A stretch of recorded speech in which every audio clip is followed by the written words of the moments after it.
Hello, everyone, and welcome. I'm Alexandra from Stripe, and I'm glad you join us. In the meantime, drop the line in the chat where you're from and what you expect from this session, because today we are talking about something almost everyone in email is dealing with, but few are talking about honestly: artificial intelligence. And I'll set the tone early. This isn't a hype session, and it isn't a cynic stable either. Everyone talks about what AI can do for email, and far fewer talk about what is getting wrong. So, today, we want to give you a clear picture of what to adopt, what to question, and what to stop believing altogether. To do that, we have two guests. Our main speaker, Des Brown, is an email marketing strategist and the founder of Email Expert Africa, a community helping creators and businesses become better senders. He publishes the Email Advice in Your Inbox newsletter, founded Crossletter, and brings 13 plus years of hands on experience in email strategy and deliverability. Des, based in Cape Town, and is also commercial lead at Preba Digital. Hi, Des. Hi, Alexandra. Thank you for having me. Hi, everyone, and hi, Dmytro. Nice to have you here. And joining this discussion, our host is Striper, CEO and founder, Dmytro Kudrenko. Dmytro is an entrepreneur with over 25 years of experience in software development, including 15 years in email marketing. He's an expert in email marketing automation and certified specialist in lead management and email messaging by MacLabs. Hi, Dmytro. Hello to everybody. Thank you both for joining us. I'm really looking forward to hearing your insights. But the last and quick note on format from me: Des will open with presentation of about 15 to 20 minutes. Then Dmytro joins him for discussion, and we'll save the last 10 minutes for your questions. So drop them into the chat as we go. So thank you for attention. Des, the floor is yours. Thank you, Alexandra, and thank you, everyone, for attending and being here. I understand the talk of the town in the email world is AI at this point. So let me set a couple of expectations for today's session. The idea is not to, again, hype you up on something new or decry something that's happening in this space, but I'd like to focus on what is actually changing. Because there are a few things that have changed. There are a few things that are busy changing. But there are a couple of decisions you're trying to make around what to stop believing that I intend to cover. So before I dive in, maybe to tell you a little bit more about myself, my experience and background, after the glowing introduction that Alexandra's given me, just a few insights, but I spent, it's now 13 plus years in email and digital. I have my claim to fame being the leading email voice in Africa. There aren't many email folks here, so that's an easy claim to make. But I've been in this space for a long time and have helped businesses both here and internationally in the email game. And I do that through my email consultancy called Email Expert Africa, where I focus on helping businesses win at email. I've also, as Alexandra said, run the Email Advice in Your Inbox newsletter community, which is a growing community of newsletter senders across the globe. And these are folks that send newsletters from all walks of life, be it businesses, be it entrepreneurs, be it creators, and sharing advice in a community setting so that they feel supported and have the right things to listen to. I've also founded Crossletter, which is an email cross-promotion directory. So if you do get a gap after today's session, head over there and take a look at newsletters that you can collaborate with and grow. And I'm also a very proud Striper ambassador. So I work closely with the team. They're a phenomenal team. That's a phenomenal platform. And yeah, I'm very happy to be joining you today. So what I'd like to begin with in this session is what the AI in email conversation actually looks like. Now, there is a lot of noise coming from vendors and from LinkedIn, but very often these aren't coming from practitioners of email, right? These are AI experts and people that digital strategists across various spaces. And what very often happens is that the pitch deck version and what really happens in the inbox are two completely different conversations. So this session, as I mentioned, is neither anti-AI nor uncritically pro-AI, but it's designed to be accurate to what you need to be focusing on right now. And I've been in email long enough to see these changes taking place, and I want to ensure that you have something you can use to audit and utilize to take this away. And where I want to begin with this is with the statement that you see on your screen. Now, most people in email are very often, and again, I've seen this, pretending really well. And AI hasn't changed that, but it's given them a better way to do it. So that's the reality we're contending with at this point. Now, if we head over to what happens within this space, right? The AI conversation is dominated by three succinct groups of individuals. The first of those, as I mentioned, are your vendors. The second of those are marketers repeating what the vendors have said. But the third one are us practitioners, us people sending emails who are actually testing what is happening within the inbox. And this session is for you guys, the practitioners specifically. And if you're in that third group, you're going to want to listen closely, because what I'm sharing today is designed to help you. Now, what I want to start with in this sense is that AI is not a strategy, it's a tool, right? It's a layer on top of your strategy, and it's not designed to solve your problems, it's designed to help you solve those problems. There's a big difference between the way that we approach it.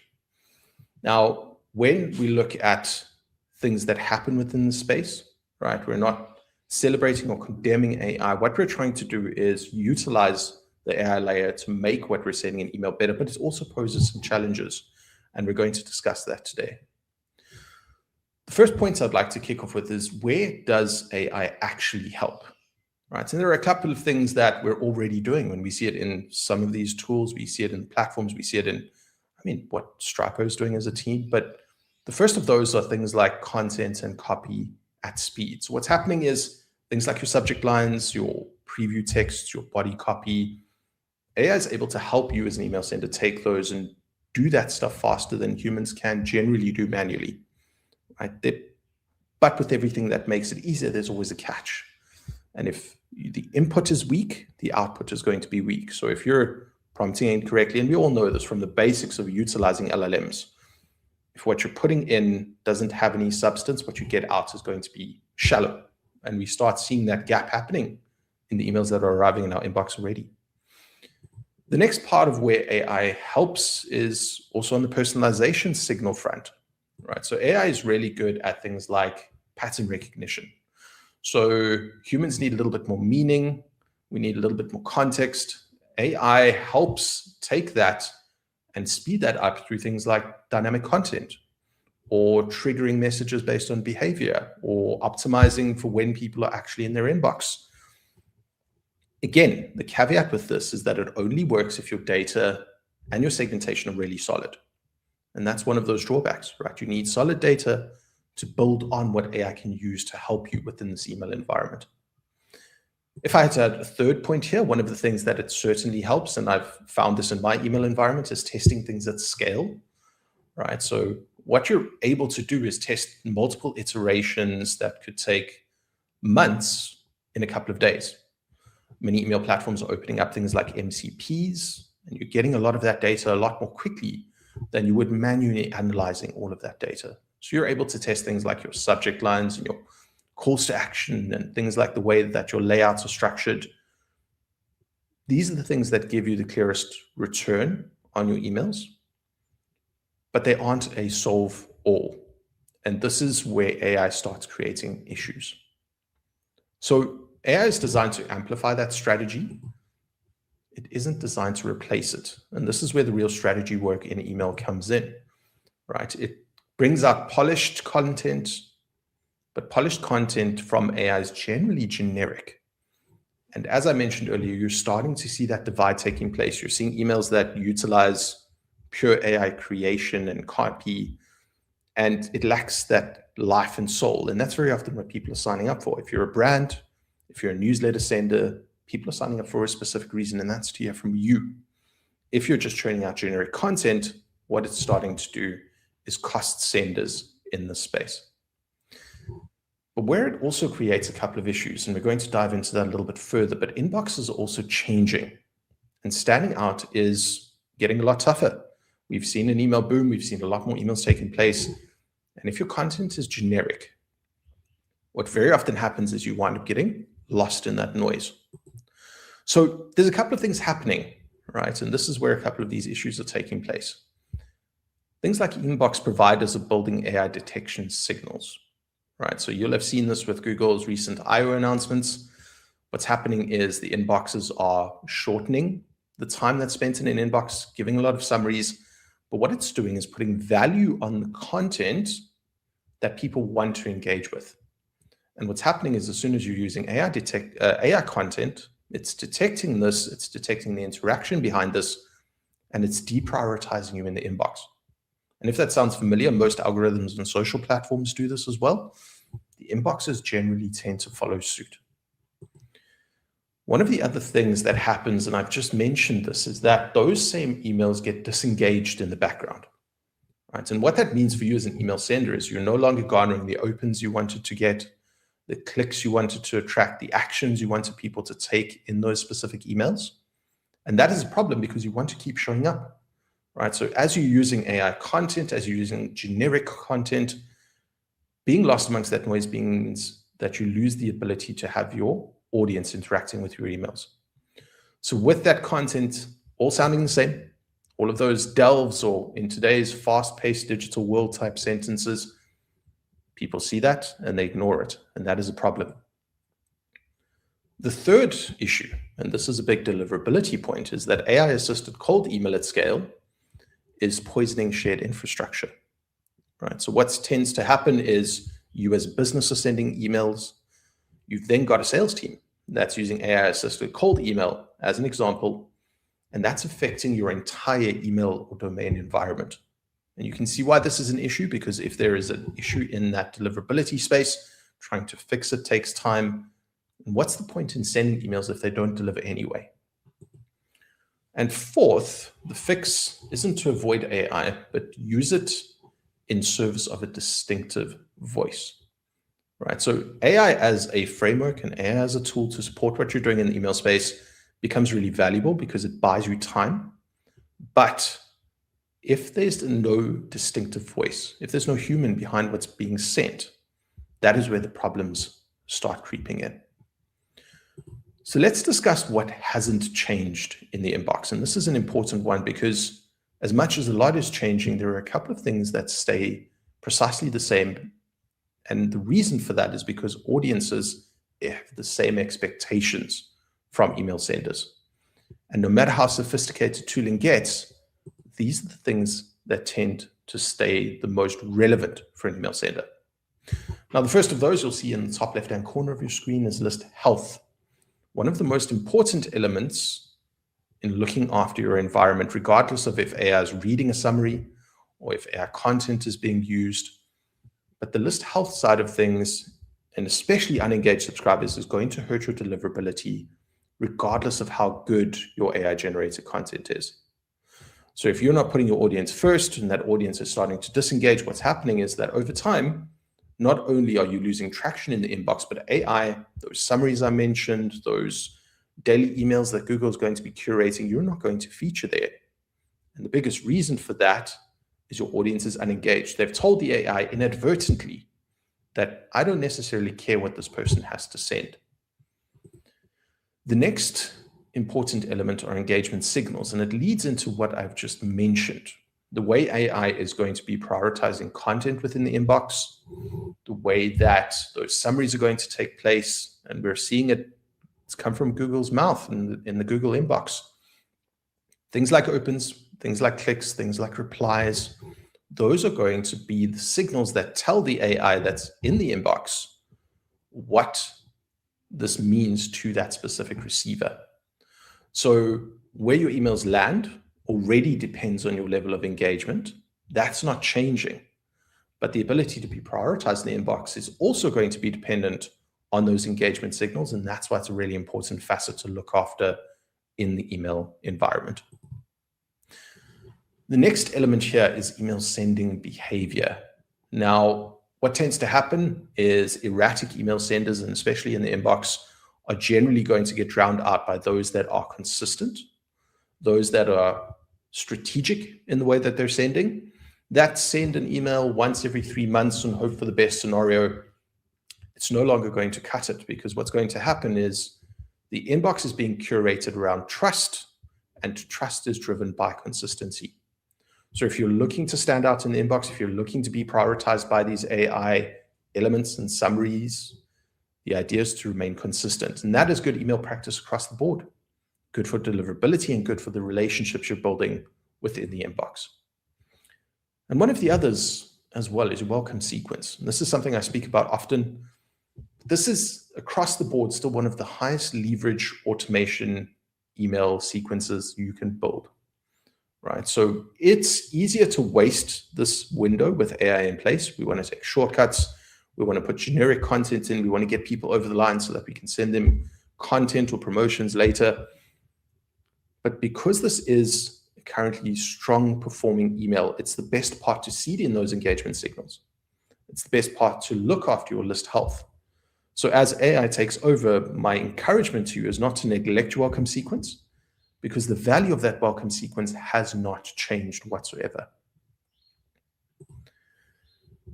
Something I'd like to have you ponder as I speak through this, but before you adopt any AI tool into your stack, there are a couple of questions I'd like you to ask yourself, especially if it impacts your email environment. The first of those is, am I using it because it's shiny and new and fancy and it promises to do all these things? Or does it actually serve the strategy I'm looking to implement? Now, if it's a tool that's able to use AI to enable you to get better at your strategy, I encourage you to use it, right? Things like dynamic content in emails, things like interactive content. I know that the Striper team has been working on some really cool widgets as an example, right? Those are the things that enhance that strategy. But if it's something that promises to write your email in less than 2 minutes and match your voice and tone, and you don't even check it and you send an email, that's dangerous. So be cautious about what you're adopting, because it needs to serve your strategy first and foremost. The next part of this is, does it impact my deliverability? Remember, I said this earlier, but if your email doesn't hit the inbox, what's the point in sending it at the end of the day? So if you're using something that's going to be impacting your ability to reach the inbox, if you're using tools that have been quickly spun up by AI and make shallow promises that you haven't actually tested, or if these things have an impact on the ability to reach that inbox, you need to be thinking about that carefully, because it impacts everything that your strategy is built on. And the third part of this is, can I measure the impact of what I'm introducing? And we all get caught in this trap. We want to try new things. We want to take on the latest AI tools and trends. We want to keep as relevant as we possibly can, but are you actually measuring the impact of that? Or are you adding something to that credit card that's just deducting a fee monthly that doesn't actually have a tangible impact to your strategy, to your bottom line, to where you want to grow in the email space? These are important things to ask, especially when you're adopting tools into your AI stack. One thing that's clear here, and this is one of those critical points, is that the tools have changed, but the job in email has not changed whatsoever. So the takeaway here is that you still need to be doing the basics well. You still need to be focusing on what your audience values, because what they value is going to be telling these AI engines should be valued to them. And that's a really important point, regardless of what changes. And the inbox environment has changed dramatically over the last couple of years. AI is not going anywhere. And that's an unfortunate or fortunate truth for most of us. You need to be working with these tools to ensure that your strategy is sound. You can't be working against them, because they aren't going to disappear whatsoever. So what I'd like you to encourage to do is build your list with intent. Focus on attracting the right people. That is where it begins. If you're just trying to sign up people for the sake of a big database, that's an ego build. We're not chasing ego, we're chasing a strategy that contributes to the overall growth of your business or growth of your email strategy. Start with your intent behind that. You want to earn the inbox. Remember, it owes you nothing. Your subscribers owe you nothing. So continue providing value, right? If you provide value in the right way, every technical infrastructure element that could change is still going to prioritize you because your readers value what you're sending. And at the end of the day, that starts with respecting the subscriber. So anyone that's sending mass cold emails and making it generic, stop doing those things. They aren't necessarily serving you. You want to build an audience of value. You want to respect the subscriber's inbox. And that's respecting the basics, the value you promise, the value that you provide to that receiver, and everything else that goes into it, right? So anything else outside of that is irrelevant if those three things aren't the key focus of what you're building your email around. And AI is going to prioritize around this. That's a really important point. So you want to focus on that to ensure that those things don't change. That hasn't changed. And that's a critical point from today's conversation. So it's now over to you. I'd like you to consider this. I'd like you to keep to those basics because that hasn't changed. And we'll likely discuss a few things that have in my conversation with Dmytro. But the idea is there. Make sure that you do those basics well, because those things are not going to change regardless of what happens with AI in the inbox. All right. Yeah. And thank Great you. Sure. Yeah, thank you very much. And yes, what you just said is very, very resonates is what I think. And by the way, about the book I just read, and the book is like Same as Ever by Morgan Housel. It's a guide to what never changes. So it's a book that there are so many different changes we have. We're very inspired by them, but there are something that stay same all the time. And if they didn't change for decades, maybe we have to think that it will not be changed later. It's what happened with us. So how we think, how we get the decision, and we have to think in our email strategy about people, not about technology. So thank you for this. Thank you, Dmytro. You just mentioned that you said that most people, marketers, are pretending to be marketers. So they really do the same thing. They don't really do personalization. They're using, I say, tokenization, just put the first name still, or just use some very basic data, but not real personalization. And the AI will never change this. So yes. AI will help them to pretend. Can you give some examples just to recognize, just spot that we are pretending? What exactly we do, just to understand? Oh yes, I'm not a real marketer. I'm just operator for some books. I don't know. I can give you a clear example that's emerged over the last couple of years, and that's people thinking they're marketers because they can structure prompts really well. Right. So this is a common thing I see. People think they're a marketer because they can pull a marketing strategy out of Claude or ChatGPT or otherwise. And what very often happens is the marketing ability you have is not necessarily the strategy that you come up with, but how well you analyze the strategy's efficacy for the scenario that you're looking to implement it into. So if I'm building a strategy and I say, I want a marketing strategy for this business, that's great, but do you understand the problems that you're trying to solve within that business itself? And that's where the true knowledge comes into play, right? So very often what happens is people will try and implement a strategy. It's not fit for that purpose because the AI doesn't have that context. The AI doesn't have that specific knowledge to assess this is right, this is wrong for this type of scenario.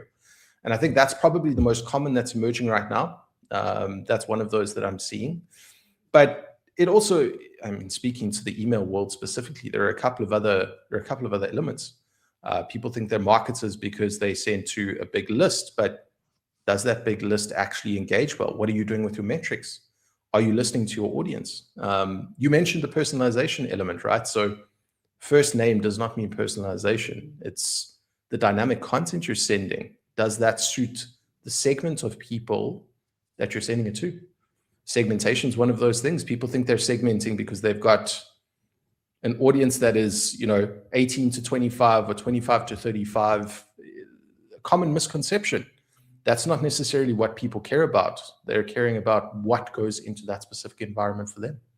So there's a whole bunch of examples there, Dmytro, but that AI one is the one that stands out most recently.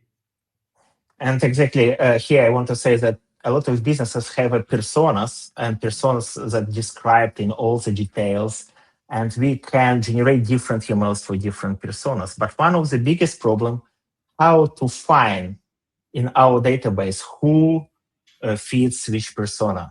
So it's hard to do proper segmentation for real personalization. Do you have any advice here? So one of the big things is differentiating how you collect that data, and I think that's the important one. You get your zero-party data and your first-party data, and all of those tell you a story. But what you want to rely on is actually the engagement that people are taking, right? So what are people doing in your emails? That is the starting point for real segmentation, right? So it begins with how engaged or not they are in the inbox. That's one of those really important ones, because that can give you who is an interested party and how to build those things like loyalty segments, etc. It also varies based on business. So if you're a e-commerce sender, it's very often easy to fall into the trap of segmenting based on product when that product isn't really relevant. I could be signed up for a lingerie brand, and I know that sounds crazy, but I could be buying for my wife. It doesn't mean that I'm a female of that specific nature that sits within that specific role. Yep. It all depends on what you're collecting. So it's a mixture of what you're seeing in terms of interaction. It's a mixture of what you're collecting. So things like surveys are a great, fantastic tool. Things like seeding in replies. Replies are one of those things that tell you a heck of a lot about a person if it's used strategically as well. So there are a couple of ways to combine those data points to say, okay, cool, here's how I can build this persona, but it's also about cleverly collecting that data. Email is not a one-way conversation, right? You want to be able to take that feedback back. You want to create the opportunity to build that over time. And the only way you can build it over time is if that person sticks. So that's why I focus so much on the retention side of things, that engagement side of things. It's going to tell you a lot more over time. It's like any relationship. You don't learn something by dating someone once. You learn by dating them over a period of years. I've been married for 3 years, but I've been with my wife technically for 16 years. So you learn a lot over time, right? It's the same process. You only really truly learn who someone is when you spent the amount of time. Long, exactly the same. Yeah. Yeah, it had a long conversion period, and not every business long can conversion survive period. with this. We gave her a good opt-out clause in the beginning. Yes, exactly. And you also mentioned that people who win are ones who actually do testing. Yes. And the testing is, yes, we always try to teach people how to do testing, what kind of data you can measure to have a confident result of your hypothesis. And now we cannot rely on a lot of data. And you should have a big audience to do this testing, to learn from tests, not just to understand what works and what doesn't work, just to understand why.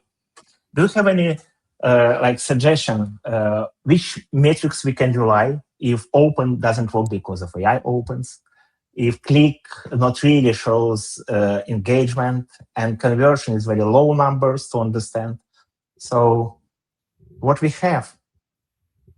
There's a couple of things to test, and you mentioned this already. Open rates are unreliable. Testing those nowadays doesn't make sense because you don't know if it's a human or if it's a machine opening.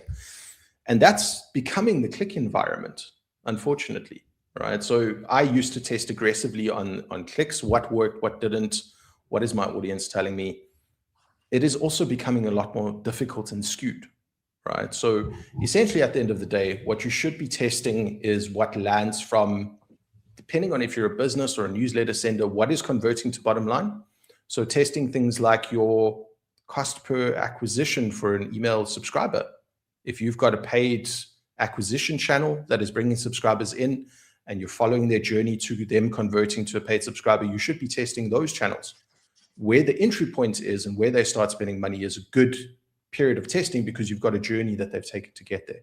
That's one of those I work with businesses on because you've got an opportunity to see what people are essentially doing in that journey from where they came from. The other one to test is from I guess it's always from a design perspective. One of those things that I test is the layout and structure and visual hierarchy of emails. Experimenting with where I put my main calls to action, experimenting with how I structure my content. Sometimes content will resonate or not, right? And that becomes a journey over time. And something I'm testing now is what my emails look like from an AI summary perspective, right? Because the way that AI summaries are starting to happen in something like a Google inbox, depending on the way you break up your content and structures, depending on the way you put your heading titles and the content within that, that over time is going to tell you a lot more data about how to adapt your emails to AI. But you need a good data set to be able to do that. And there's one of two ways. You mentioned the first is having a big audience. The second of those is sending a consistent volume of emails, right? Testing a subject line as an example across one email and saying this really works is a skewed data set. If you're doing that subject line with emojis or without over a period of 6 months, you'll know what performs from a resonance perspective. So there are a whole bunch of ways to approach that. It just depends on the type of email sender you are, and the volume of email you're sending is a big contributing factor. Yeah, exactly. And you mentioned a very interesting point that now we have to optimize our email not only for human, but also for AI. And I had a statistic. I just returned from the email summit conference in Amsterdam, and there, in a private discussion, somebody told me that he has more than 4% of agentic buyer who used the email to get the offer. So it means that now sometimes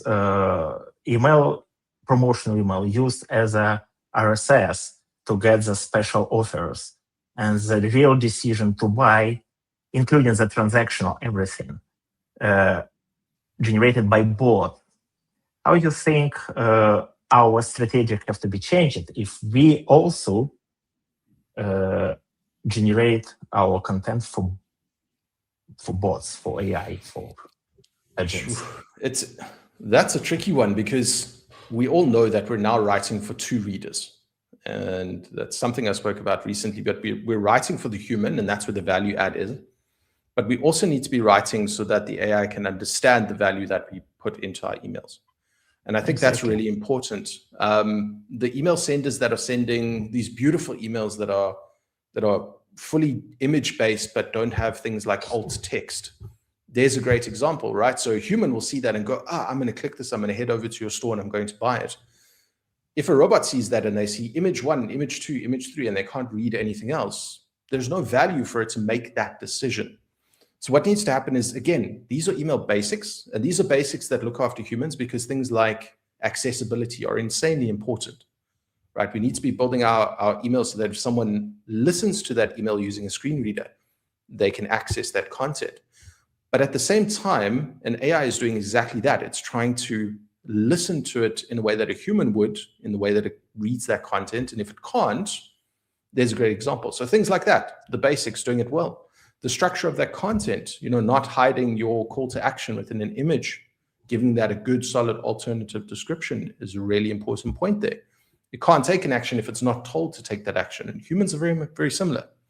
So AI is it's artificial intelligence, but it's still intelligence that's based on human intellect. And I think that's the part. You need to be thinking about the way you approach it so that you're covering those basics so that it can still take those actions at the end of the day. Yes, exactly. It's how I usually say that accessibility now have a new voice because of accessibility is also how AI can understand the value you provide. Even if you do some gamification interactivity in email, it always has to be optional, because of AI will never play in your games. But it engages people when they are there. So you have to find the balance. Yes, it's interesting. And we have a lot of questions there, and I still have a lot of questions I want to ask you. So let's do the following. We will ask the question from audience, and I will put my question in between. Perfect. because of the limited on time. Thank you very much. Alexandra, can you help us with the questions? For sure, for sure. So, our first question from our audience is, hi all, I run email for 5 different clients, each with a totally different brand voice. How do you stop AI tools from making them all sound identical? So that depends, Enrique. If you're running the content through an AI engine and the way that you're generating that content is based specifically on a copy and paste environment, AI is going to construct content in very similar fashion, right? So what tends to happen is the way that you input that information, the way you build your brand parameters and what you're doing to generate that content is going to be important. But what's even more important is the human review side of things. You can't rely on the AI to understand that context and build that context if you've got the knowledge of what those brands are saying and what you want to portray as a brand. So that's where the partnership between AI creating the framework and you creating the actual brand voice comes into play. They're going to all sound identical if the prompt remains the same. And if you're just simply, like I say, moving that and not editing it, that brand context is aligned to so many factors. And you can build skills around it per brand in your favorite AI. You can do things like provide the AI with context base from which it can pull. You can build voice markdown files that are based on that brand's voice and tone and structure. And that's one way I'd say it makes it easier for you over time to create the framework within AI, but there still needs to be that human check to say, I want to represent my brand in this way. And that's where the caution lies on fully relying on AI to come up with all of that content. So that would be my recommendation. Add a couple of clever tools like building a brand markdown file, and then have a human that understands the brand check that content specifically. Yeah, you mentioned in your session that the weak prompt leads to the weak result. And from other side, what we have to provide, everything we know about our brand, or keep it somewhere and reuse it so we don't need to submit it all the time. So what you would recommend us? And definitely tone of voice. Tone of voice is not just a friendly or official. It's another big document that gives the examples, what you do, how usually you build the jokes, or maybe it's not just a long or short sentences. It's a tone of voice. It's much more. Yeah. So what you would recommend? How to keep your prompt to have all the context in it, because of it can be huge prompt. Yeah, well, that's the thing. I think it's not just the prompt, but the database of information that it's pulling from. So I for example, am a Claude user, and I'll speak to my use of Claude as an example. But I've got specific folders for Claude Cowork that has a tone of voice. I've had AI run an hour-long interview with me, asking questions back and forth to create a markdown folder of who Des is, right? The way I'd like to be presented when I put content together. I've then fed the prompt probably about 300 LinkedIn posts. I did an export of all my LinkedIn posts. I put it into that and said, anytime we have a LinkedIn post, it needs to adhere to this format and structure. And that gives me an easy framework to pull that out and add my tone of voice to that. There's still always Des checking behind the scenes. There's still always Des editing behind the scenes. I've become an editor to what I've created previously, and then I'm adding new resources to those folders as well. So on top of my voice, I'm then adding inspirational context to a specific folder too. So when I want to frame something in the way that this person frames it, I'm asking it to pull from that specific context based. So it depends. You need to be good at organizing folders. That's what I found AI relies on, is your organization skill, the way that you use those folder structures to tell it what to pull from and when. It saves you a lot of prompting time down the line. And I do have a database of prompts, things that you can use for quick reuse over time. Use one that's worked well, save it as a markdown file, and reuse it again in the future, but change the context around that. It saves you time as you build this context repository or database of content you can use, and makes your life a little bit easier as you go. Yeah, exactly. I'm doing the same, but I have a small suggestion here too. please don't feed your AI with AI-generated text. So it have to be text you wrote without any AI polishing and correction. It has to feel your voice, because sometimes you feed it with something that already was generated. Yeah, exactly. Thank you very much. Can I ask The a next question? question. What the impact if I input AI generated, I don't know, some maybe abstract or something, it's not good? Why? How it impact? Because of it's not your voice, it's just voice of AI. So you will do generic thing. So for AI to feel your voice, it has to be your text. So because of, most of us use AI to polish your text for at least 2 years. Yeah, so better to find the old text and certainly actual information about you, about your goals, about your product, about what your position, and you have constantly update this context, like they're set in his folders that organized in very well and actual format. But use your real text. Thank you so much. God bless. There is some tools to transcribe because sometimes I need to write a lot of text. Okay, let's move to the next question. What is your favorite AI tool for this? For this, I don't know. It was maybe in the first part of the discussion, but let's discuss in general. Well, let's discuss the AI tools I actually use in email specifically. Now, I've mentioned Claude because a lot of my framework lives inside of Claude, and a lot of my data lives inside of Claude. So my Claude has an MCP connection to my email sending platform, which is how I make sense of my data, right? So instead of me manually running through my list and running through things, I'm asking for the bigger picture so that I can break that down and understand what my audience is doing, how they're interacting, and that's where the majority of what I'm doing sits. I do tend to generate images at times, so I tend to use a couple of image generators at certain points, and I don't necessarily have a favorite. I'll try different platforms to see what outputs it gives me, but I am also someone who enjoys drawing, so I very often experiment cross-referencing my drawing with AI so that I can generate something that looks unique.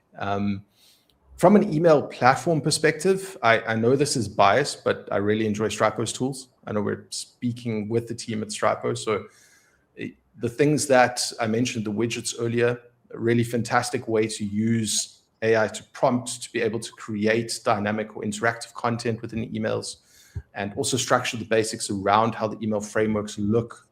Stripo is definitely one of those that I would say are one that you should be looking at if you're listening to this. And again, I'm not being paid to say this. This is really one of those tools that I trust and why I put my name behind it. And then there are one or two other tools that I use that have an AI backing, but they aren't necessarily an AI tool, and that falls in the form of things like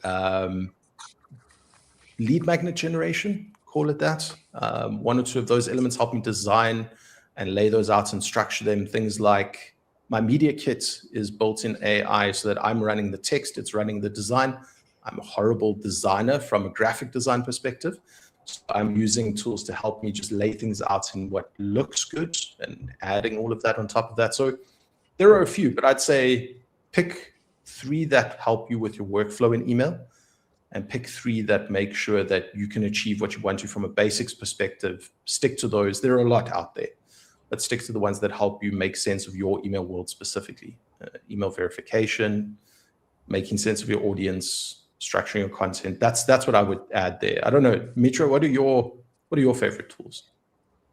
I would say you already give an answer that you mentioned Claude a lot, yeah, because of it has all your context, all your folders, all your connectors that connects to your ESP. And I think that email creation is also going to a way that you use it by MCP. So in a Stripe, we have an MCP. So Claude is, we don't need to choose the right big stack. For now, I think that like Claude or any other that supports connectors, skills, and plugins, and now it's every OpenAI or Anthropic, doesn't matter. So it's a hub where you have all your knowledge. You should adopt some skills and we have some skills also available. And also you should have a hands to implement your ideas. And it has to be in an efficient way. And it has to be cheap and fast. So I think it is an answer. We always have to find and update our hands. For me, it means that we're working a lot on improving our Stripe MCP. That maybe you can work even in a cloud, doesn't matter, but we guarantee brand consistency, the quality that you can control, the speed, the money you spend for all this AI stuff. So a lot of things. So my quick question here, don't focus on tools a lot. You will always change them. Like they said, okay, a lot of tools generate images, but now you compare, I don't know, one model, and tomorrow it would be another model that will fix this and do much better. It's very dynamic. The only one thing that is not changed is a human.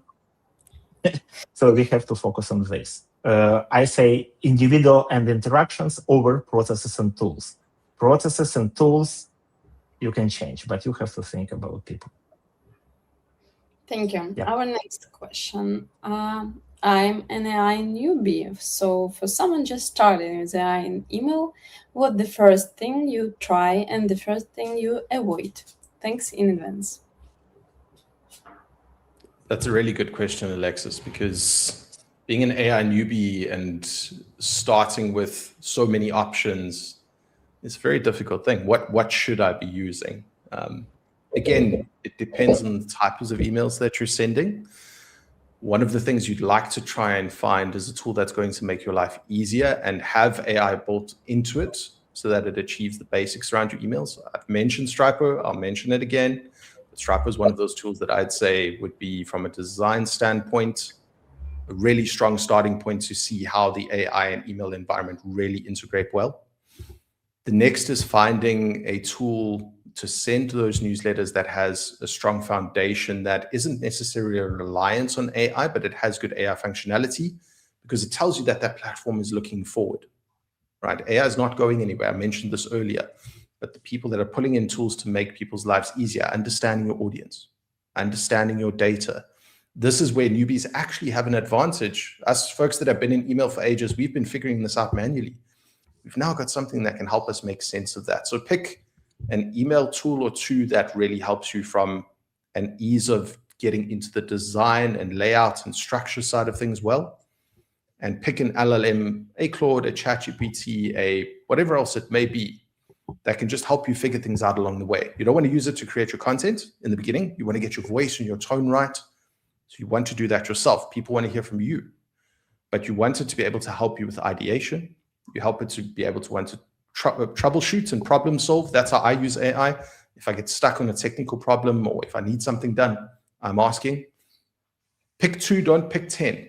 Pick two that really help email-based and external to email. I think Dmytro went into that earlier. That's exactly how I would approach it. Great, thank you. And I already see very important, you missed a question from Jordi. I think it's a very important question he asked. We are learning a lot about this. You see what he buys for his wife. I actually know Jordi, so I'm very happy that he put that there. Thank you for the question, Jordi. I'll definitely have to catch you up when we chat again about my lingerie buying choices. That's for sure. But I think it was really a great and clear example. Okay, the next question. Do you have any tips to prevent your emails from ending up in spam? I have too many tips, but starting with the basics, I'm going to give you 3 to 5 at most. The first, send email to people who want to hear from you. Do not add anyone to your list who shouldn't be receiving that email, who hasn't opted in, and make sure that they can leave your email database at any time. Unsubscribes are okay, right? If you aren't allowing people to unsubscribe, you're already breaking the rules. So that's the first, send email to people who want to. The second is attract the right audience, right? So if you're looking for audiences everywhere and you don't have a plan about who you want to attract, what's going to happen is those people aren't going to engage with your emails and you're going to wind up in junk. The third is set up your technical environment correctly. There are a couple of things. You'll hear a few acronyms in the email world about DKIM and SPF and DMARC and all of these things. Those things actually matter, right? Because those are the basics of making sure that your emails are valid. And the reason they exist is that they show that this email is sent from that specific person. It's the inbox saying, okay, cool, you are that person sending this email. It's not someone impersonating you. And that's a really important point. So check that third box. The fourth box is follow good practice. If you put a subject line in your emoji, it doesn't mean you're going to wind up in spam. Right? So there's a bit of misinformation out there, but value is where that comes into play. And the reason you want value is you want people to read your emails and engage with them. You don't want them to mark them as spam because you've just put generic content in there. And the fifth part, it leads into value essentially, but you want to ensure that there's constant engagement. The way inboxes are now keeping emails within the inbox and not in the spam box is based on how people interact. So if things like your open rates are low, and those still matter from a deliverability perspective, if your click rates are really low, you're not getting clicks or replies or anyone engaging, your emails are going to wind up in junk. So if I had to say use 5 things to make sure that you stay in the inbox and prevent the spam box, those would be the 5 things I would say you start with. Yeah, I would also add something here that open rate now is a metric that also show deliverability, because of both open your email if they think your customer will open it, because it caches the images, it validates the content. So if your open rate is low, it means it's a problem with deliverability, not really engagement. And engagement is your links. And certainly, if you speak about the AI, you can use AI a lot to understand what Google thinks about your reputation. You can get the data from Postmaster and ask him to help to validate what's wrong, or maybe something is broken. So spam means you send in a spam, usually. So if you send for people, not for computers, not for bots, you will be in inbox, I think so. And the last question from our audience: where do you personally draw the line on automation? What should a human always review before a send goes out? So this is interesting. It's always, for me personally, the content and the way that that content is framed. I think that's the most important point. Is my message diluted in what I'm sending, or is my message coming through strongly? Right? And that doesn't matter if an email is automated. It doesn't matter if it's a newsletter or a marketing communication. That core message I'm trying to impart, if that is diluted by AI in any way, that is a problem. So from my perspective, from automation specifically, test things well and test the content well. That should be where the human always comes into play. If the technical side works and you've got AI confirming that it works, it generally works, right? If the setup and structure is neat, you know, the triggers are firing on specific days or at specific times, that's perfectly okay. But the content is where I would draw the line, and the data as well, right? You use AI to take data and make sense of it. You make the decisions based on that data. Don't let AI take that decision for you. And I think that's another important point. We often let AI decide. AI does still imagine things, guys, and that's an important point. You don't want it imagining what the right strategy is when you actually understand your offer and your audience better. So those would be, I don't know what your name is, Clarity Nodes, but those would be the 2 lines I draw in the sand: content and data decision making. Yeah, exactly. And I would say, think about AI like a human. You can delegate something or not. Let's say that you have a junior assistant. Would you delegate him to click a send button without your approval? Maybe not. So if your AI do things you really confident, you don't need to test it, how it looks in any a client, because of, you know, it's perfectly well. You already know the brand consistent thing, and maybe his tone of voice is okay. Maybe some messages, maybe you have to validate the promo code is really active, but you also can delegate this verification to AI. So can you check that everything is okay with my message and all promo codes exist? and they have access to a database and maybe some rules that you are not very aggressive and the message is clear. Like they said, that AI is very good in testing. So you can use AI to check another AI and all your work will be done by AI. Certainly, I never believe in this. We have to understand what we're ready to delegate. Yeah. We are done with questions from the chat. So we have 4 minutes more. Maybe, Dmytro, you have your questions to this?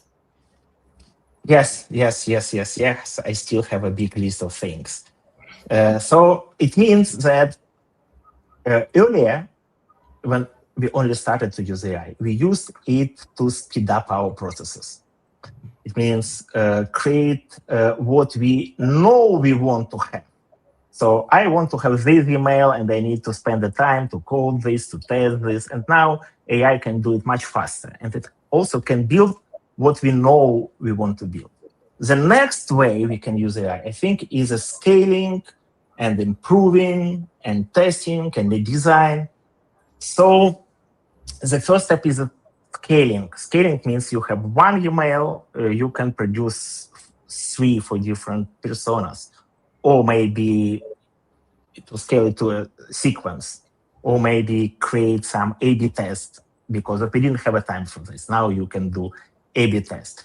So what you think is the next step in our, so maybe your suggestion to Stripe, what you would like to have in a system to have a next step, not from performance, but to scale?